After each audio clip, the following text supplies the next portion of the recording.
Neste nosso especial de construção civil, viemos obviamente pedir o contributo aqui à Câmara Municipal e connosco a arquiteta Francisca Magalhães, diretora do Departamento de Urbanismo do município. Começava por lhe perguntar, o Programa Estratégico de Reabilitação Urbana para o Centro de Famalicão esteve em discussão até janeiro passado. Que contributos é que surgiram? Os contributos surgiram no âmbito de uma sessão que fizemos de esclarecimento durante o período de discussão pública, portanto, que decorreu durante o mês de janeiro, e tivemos efetivamente contributos importantes relacionados com a necessidade de termos uma visão da cidade abrangente, ou seja, não trabalharmos apenas o centro urbano sem termos uma visão global do concelho, porque no fundo tudo converge também para esta área central. Por outro lado, estarmos atentos à qualidade e à valorização do património do concelho, especificamente também o que existe aqui na área central da cidade, portanto, que é um património que, apesar de muita gente achar que é uma cidade nova e, portanto, que não tem tanto valor, não é verdade. De facto, temos feito um levantamento exaustivo, quer das lojas históricas, quer do património em si, do edificado, e temos identificado inúmeros edifícios com valor a preservar. E, por outro lado, as questões ambientais. Portanto, o Parque da Devesa é um ativo muito valorizado pelos famalicenses e, portanto, devemos considerar a continuação dessa estratégia de política de reforço dos espaços verdes, de continuidade dos corredores verdes ao longo do Rio Pelho e da bacia hidrográfica, e também o fomento da biodiversidade, dos espaços de lazer, e, portanto, foram contributos importantes e que integramos ou reforçamos o nosso documento com essas ajudas. Falando um bocadinho na questão dos apoios fiscais para a parte da reabilitação urbana, têm sido pedidas mais licenças de construção? Sim, nós temos vindo a aumentar o número de pedidos. Efetivamente, nós temos incentivos muito significativos, quer pela isenção das taxas administrativas municipais, portanto, os processos de reabilitação urbana não pagam, e além disso o IVA é taxado a 6%. Isso são incentivos muito significativos. Nos últimos 3 anos fizemos ao todo as contas e ao todo demos um conjunto de incentivos no valor de 2,5 milhões de euros, para um total de investimento de 15 milhões privados. Portanto, é uma ajuda significativa e vemos que está a ajudar a dinamizar a reabilitação desta área. Para além dos investimentos públicos que estão neste momento no terreno, a reabilitação do mercado municipal, da área central da cidade, da central de caminhonagem, tudo isto faz parte da estratégia. Portanto, o plano tem uma componente de incentivo aos privados e uma componente de investimento público e a longo prazo, ou seja, até 2034. É um plano que terá que ser monitorizado, terá que ser devidamente avaliado e, se for necessário, com a introdução de alguns ajustes ao longo do tempo, mas pensamos que será muito significativo para a melhoria da qualidade de vida e preservação da nossa cidade. No entanto, ainda vemos alguns edifícios em mau estado. O que é que, na sua opinião, faz falta para que os proprietários os possam reabilitar? Alguns destes edifícios ainda estão, quer dizer, alguns já têm licenças aprovadas, mas as obras ainda não começaram. Outros, efetivamente, muitas vezes são situações complicadas de heranças, em que os proprietários não têm um entendimento, portanto não se entendem entre eles no sentido de avançar com a promoção da reabilitação.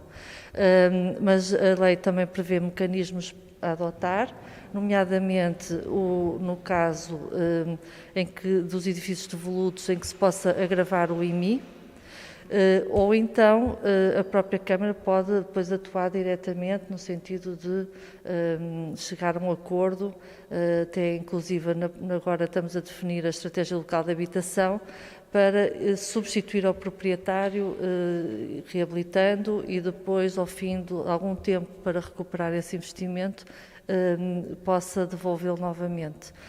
Nós estamos, neste momento, na Estratégia Local de Habitação, a estudar esse tipo de soluções, que esperamos também possam ser instrumentos importantes para conseguir resolver essas situações um pouco mais complicadas. Em termos de obra, consegue especificar as zonas do núcleo urbano que são alvo de maior interesse para obras?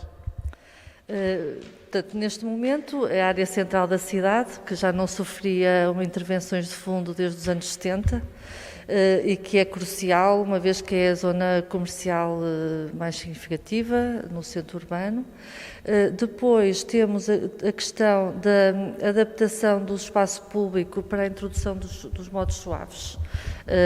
E aí tem que haver aqui uma coordenação entre a gestão do estacionamento, a introdução de ciclovias e de melhoria das condições dos espaços pedonais.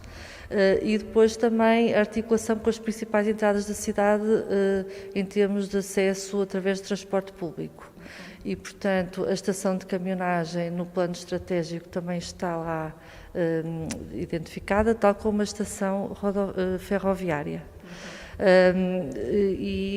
Para além disso, temos as principais avenidas, a Avenida Marechal Humberto Delgado, a Avenida de França, que são avenidas que, quando foram concebidas, tinham uma função quase exclusivamente rodoviária, mas com a construção da variante nascente essa necessidade deixou de existir e, portanto, neste momento temos que as transformar em ruas com outro conforto, com outra segurança, para permitir que o centro urbano se articule melhor com as novas áreas de expansão, nomeadamente a zona envolvente ao Parque da Devesa, Sinséis, etc. Na sua opinião, a cidade tem tendência a crescer ou haverá mais probabilidade de se formarem pequenos núcleos urbanos? A cidade ainda tem grande capacidade e espaços urbanizáveis que poderão acolher uma maior densificação e um crescimento significativo. Portanto, os espaços, por exemplo, envolvente do Tribunal, a zona do Vinhal, aquela zona envolvente à Universidade de Lusíada. Portanto, ainda temos bolsas, inclusive a zona envolvente ao estádio, que foi recentemente urbanizada, que já prevê uma densidade construtiva razoável e poderá acolher ainda muitos cidadãos e habitantes. No entanto, o concelho é grande, não é? Também temos as vilas, que também temos propostas concretas para reforço das vilas, da sua importância para o território que os circunda, com espaços também de expansão e com intervenções ao nível da reabilitação urbana e dos espaços verdes e de equipamentos de apoio à população. E por isso temos ainda no plano diretor municipal áreas significativas para poderem acolher esse crescimento. No caso, portanto, que nós esperamos que aconteça, mas a tendência, não é só em Famalicão, é o crescimento começar a diminuir um pouco, ou seja, agora vamos ver os resultados dos novos censos, mas apesar de Famalicão continuar a ser um concelho atrativo, pronto, a população não tem o crescimento que tinha após o 25 de Abril ou até nos anos 80. Em termos de ferramentas que o Departamento de Urbanismo tem para que esse crescimento possa ser homogéneo, quais são? Bom, nós estamos a trabalhar na revisão do Plano Diretor Municipal, aliás, é uma imposição legal pelo regime jurídico dos instrumentos de gestão territorial, que prevê uma contenção dos perímetros urbanos.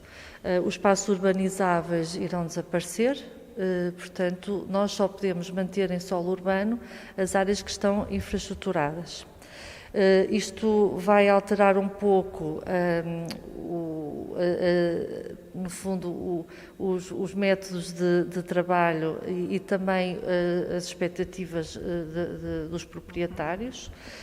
Mas temos instrumentos como a delimitação de unidades de execução, que no fundo é uma programação das áreas com uma contratualização entre os proprietários e o município, que permitem a médio prazo assegurar que efetivamente haverá espaços que possam acolher essa expansão urbana.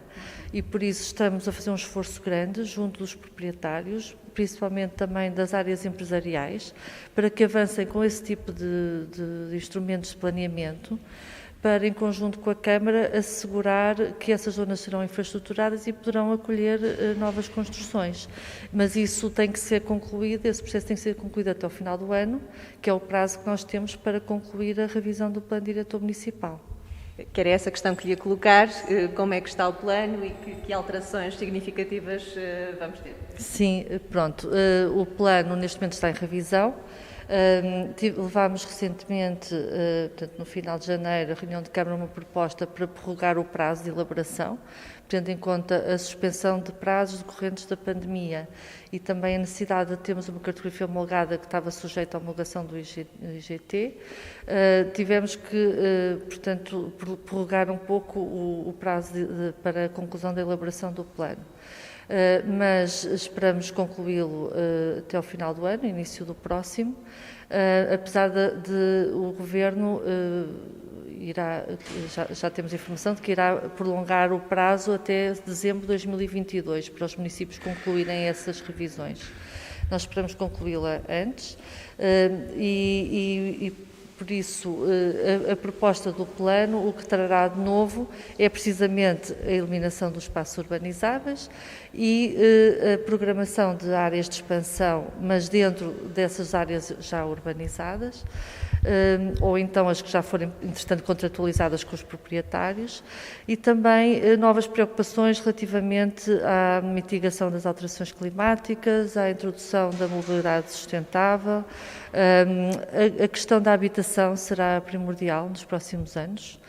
Efetivamente, o crescimento